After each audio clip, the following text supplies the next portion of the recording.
రాజమౌళి గారు కూడా కొన్ని సందర్భాల్లో అన్నారు, నేను వీళ్ళు ఇట్లా మంచి సినిమా తీస్తే నేను కూడా భయపడతాను.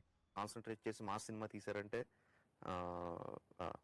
మనం ఇంకా సర్దుకోవాలి. భయపడే డైరెక్టర్లు త్రివిక్రమ్ శ్రీనివాస్ గారు, సుకుమార్. ఉంది కదా, అవును. నువ్వు ఇందాక ఒక వీడియో పెట్టి కింద కామెంట్ చదివాను, త్రివిక్రమ్ గారితో సినిమా ఎత్తిపోతుంది, ఇక హిట్ రాదు, బన్నీ అయిపోతుంది కింద వాళ్ళు అనుకుంటా, దీనికి అయిపోయింది పని అని చెప్పి ఇట్లా మాట్లాడుతారు. త్రివిక్రమ్ అంటే పవన్ కళ్యాణ్ కి ఇద్దరు బెస్ట్ ఫ్రెండ్స్ అని అందరికి తెలుసు. అవును.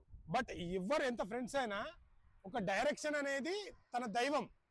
త్రివిక్రమ్ గారి దైవం. తను నమ్ముకున్న డైరెక్షన్ ని కావాలని ఒక నేరేషన్ ఫ్లాప్ రాయాలని ఎవరు అనుకోరు.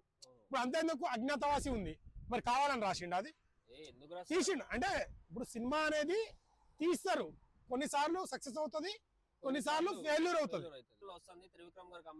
ఈ కాంబినేషన్ లో ఏంటంటే సుకుమార్ గారు పాన్ ఇండియా డైరెక్టర్ కాదు, మన తెలుగులో మంచి టాప్ డైరెక్టర్. మళ్ళీ పుష్ప ద్వారా పాన్ ఇండియా రేంజ్ లో పరిచయం చేయించిండు. నెక్స్ట్ ఇప్పుడు త్రివిక్రమ్ గారు మన తెలుగు ఇండస్ట్రీలో ఒక మంచి డైరెక్టరు. ఫ్యామిలీ కథలు కావచ్చు, ఒక మంచి అత్తారింటికి దారేది కావచ్చు, అలా వైకుంఠపురం కావచ్చు, అతడు కావచ్చు, కలేజా మూవీ కావచ్చు, అరవింద సమేత కావచ్చు. సో ఫ్యామిలీ మొత్తం చూసేటట్టు తీసిన మూవీ. చూడాలి అంటే గురూజీ మన తెలుగు పదాలను, సో గురూజీ గారి మాటలనే మన తెలుగు అచ్చుపడినట్టు ఉంటది ప్రతి మాటలో కానీ ప్రతి డైలాగ్. అందులో త్రివిక్రమ్ గారు ముందు ఉంటారు. తెలుగు పదాలని నెక్స్ట్ లెవెల్లో మనకు గుర్తు చేస్తారు. డైలాగ్ లో కానీ, కామెడీలో కానీ ప్రతిదీ చూపిస్తారు.